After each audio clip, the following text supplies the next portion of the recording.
আজকে কালিয়াগঞ্জে আবার একটা যে ভুল চিকিৎসার কারণে আবার আরেকজন নারী মারা গেল।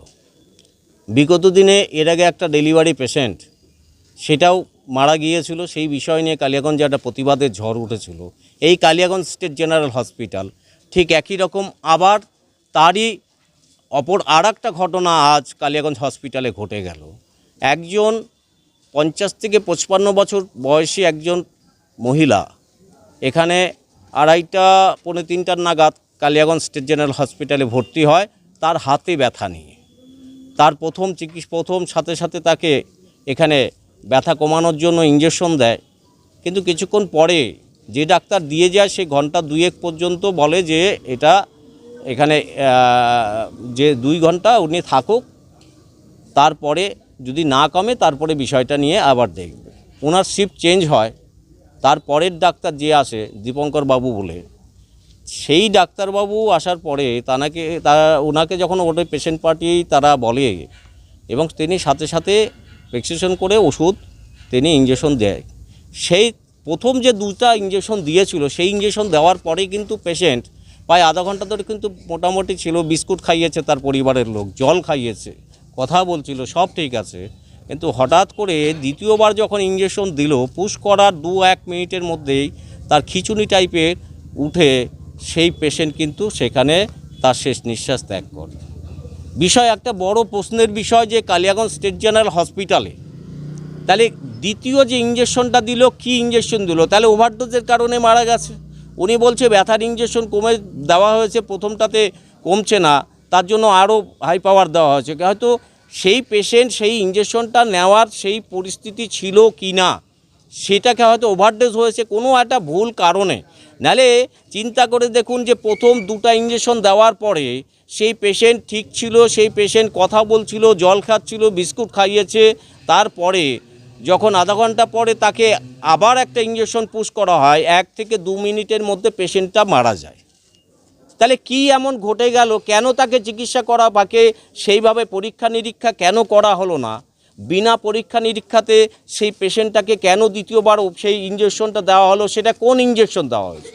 সেটা প্রেসক্রিপশনে যে ইঞ্জেকশন লেখা ছিল সেটাই কি দিয়েছিল, নাকি আদার্স অন্য বা এক্সপায়ারি ডেটের কোনো ওষুধ কোনো তার শরীরে পুশ করা হয়েছে? এটা একটা বড় প্রশ্নের বিষয় কালিয়াগঞ্জ স্টেট জেনারেল হসপিটালে। সুপার সাহেবকে এই বিষয় নিয়ে আমরা ফোন করি, এখানে সুপার সাহেব ফোনটা ধরার পর্যন্ত প্রয়োজন বোধ মনে করে না।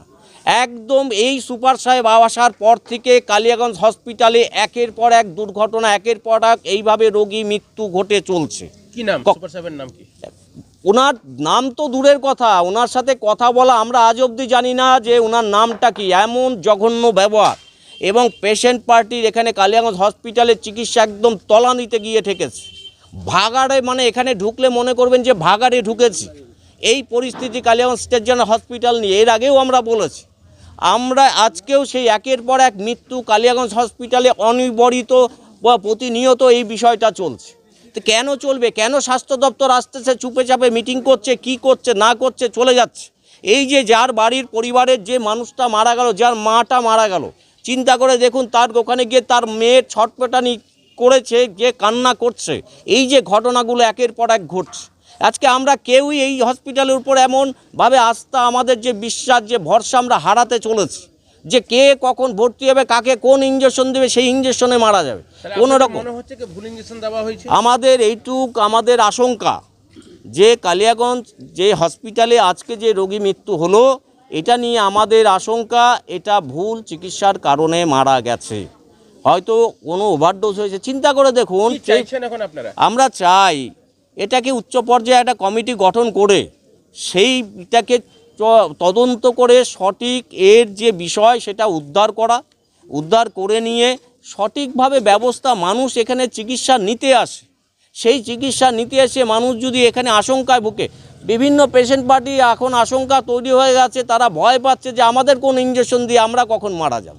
এই পরিস্থিতি কালিয়াগঞ্জ স্টেট জেনারেল হসপিটালে চলছে। আমরা এর আগে বলেছিলাম আন্দোলনের কথা, আমরা আজকেও আপনার মাধ্যমে বলছি, এসআইআরের কারণে আমরা সেই আন্দোলন ডিলে করেছি এবং বিভিন্ন জায়গায় বিভিন্ন মানুষের তাদের ছিল। আমরা যা পরিস্থিতি কালিয়াগঞ্জ স্টেট জেনারেল হসপিটাল নিয়ে চলছে, আমরা খুব তাড়াতাড়ি আমরা খুব তাড়াতাড়ি আমাদের সমস্ত নেতৃত্বরা বসে আমরা খুব তাড়াতাড়ি এর ডেট ঘোষণা করব। আমরা সুপার সাহেবকে ঘেরাও করব এবং ডিএম এখানকার রোগী কল্যাণ সমিতির চেয়ারম্যান, সে ডিএম সাহেবও তার দায় এড়াতে পারে না যে কালিয়াগঞ্জ হসপিটালে একের পর এক রোগী মৃত্যু ঘটে চলছে, কেন এই ধরনের ঘটনা চলছে। সমস্ত ক্ষেত্রে কালিয়াগঞ্জ হসপিটাল একদম জঘন্য থেকে জঘন্যতম পরিস্থিতিতে তাহলে পৌঁছেছে। শুধু হাত ব্যথা নিয়ে তাহলে পেশেন্ট মারা গেল? এইটাই একটা বড় প্রশ্ন সমস্ত স্তরের মানুষের একটা বড় প্রশ্ন যে একটা পেশেন্ট তার হাতে ব্যথা নিয়ে ভর্তি হলো, সেই ব্যথাতে প্রথম ইঞ্জেকশনে কিছু হলো না, তার ব্যথা কিছুটা কমেছিল, বাকি ব্যথার জন্য পরে দ্বিতীয় ইঞ্জেকশন দেওয়াতে পেশেন্টটা মরে গেল। কয়টা ইঞ্জেকশন দেওয়া হয়েছিল জানা গেছে? প্রথম 2টা দিয়েছিল, তারপরে আর একটা ইঞ্জেকশন দিয়েছে আধা ঘন্টা পরে। পরের যে ইঞ্জেকশনটা দিয়েছে সেই ইঞ্জেকশন দেওয়ার 2-4 মিনিটের মধ্যেই ওইটা দেওয়ার পর থেকে তার খিঁচুনি উঠে যায় এবং তারপরে শেষ নিঃশ্বাস ত্যাগ করে। চাচ্ছি, সবাই বিচার চাচ্ছি আমরা। এই হসপিটালে ভর্তি করে কত মা কল খালি হচ্ছে, কত হচ্ছে। বললো আমার মা হসপিটালে ভর্তি করছিলাম, হসপিটাল ভর্তি করার পর 2টা ইঞ্জেকশন দিল, দিয়ে পরে ভালো হয়ে গিয়েছিলো, একদম সুস্থ হয়ে গিয়েছিলো। সুস্থ হয়ে একটু ঘুমায় আবার ডাক্তার আসলো, এসে কিবা আরেকটা ইঞ্জেকশন দিল, দিয়ে সঙ্গে সঙ্গে 2 মিনিটও হয়নি, 2 মিনিটের পরেই এরকম হয়ে গেছে। ইঞ্জেকশন দেওয়াতে মারা গেল? হ্যাঁ, ওটাই তো আমরাও বলছি, ইঞ্জেকশনটা দেওয়াবো কি করে মরে, যেটা লোক মরার অবস্থা ছিল না সেটা লোক কেন মরবে। আপনার মার কি হয়েছিল? কি হয়েছে বলতে কি এই বাঁ পাশের বাহাটা আর এই যে কোমরটা এইটাই খালি ব্যথা ছিল, তাছাড়া কিছু ছিল। ওই আগে থেকে বলতে কি আজ থেকে ভোর 5টা থেকে কখন হাসপাতালে নিয়ে আসছে? 12টা বাজে হবে, আচ্ছা, 12টার সময় ভর্তি কি করছিলাম। মনে হচ্ছে ভুল চিকিৎসা হয়েছে? হ্যাঁ, ভুল চিকিৎসা হয়েছে। এটা আপনার তো অভিযোগ করবেন কোথাও? অভিযোগ তো করতে চাচ্ছি। কোথায় করবেন? থানা বা হাসপাতালে সুপারের কাছে? কারা কেউ এসেছিল আপনাদের সাহায্যের জন্য? না, কেউ আসেনি। আপনারা তদন্ত চাইছেন তাই হ্যাঁ, তো? তদন্ত চাইছি। আপনার নাম? আমার নাম মুক্তি বর্মন। কি হবে যে মারা গেছে? আমার মা হবে। দাদা, ঘটনাটা কি হয়েছে? ওই ব্যথার জন্য ভর্তি করলাম। এই যে বাসের বাসাতে হাতের বাসাতে হ্যাঁ, ব্যথা হয়েছিল, তার ব্যথা ভর্তি করলেন। ভর্তি করলাম। এমনি কি অসুস্থ ছিল? কোনোদিন অসুস্থ না, এরকম কোনো দিন অসুস্থ নেই, স্বাভাবিক ছিল? স্বাভাবিক ছিল। আচ্ছা, কথা ইগনিশন করে কথা বললাম। কবে ভর্তি করেছিলেন? আপনার বউকে কবে ভর্তি করেছিল? আজকে ভর্তি করছি। কটার সময়? ওটা তো টাইমটা দেখি নাই আমি। আচ্ছা, ভর্তি করার পর তারপরে কি হলো? ডাক্তারবাবু কি বললেন? তারপর ডাক্তারবাবু তো ইগনিশন করলো দুইটা করে, বা বলতেছে কি দেখি 2-3 ঘন্টার পরে ফের আবার কি করতে হবে না করতে হবে আমরা করব। তো ওই ডাক্তারবাবু তো ছিল না, অন্য ডাক্তারবাবু আসলো। তো ডাক্তারবাবুকে বললাম যে রুগীটার একটু ব্যথাটা আছেই, যে ওষুধ টষুধ দিলে খেলেতাম। তখন পিটিশন লিখে দিল, লিখে দিয়ে গেলাম, যা ইগনিশন করলো।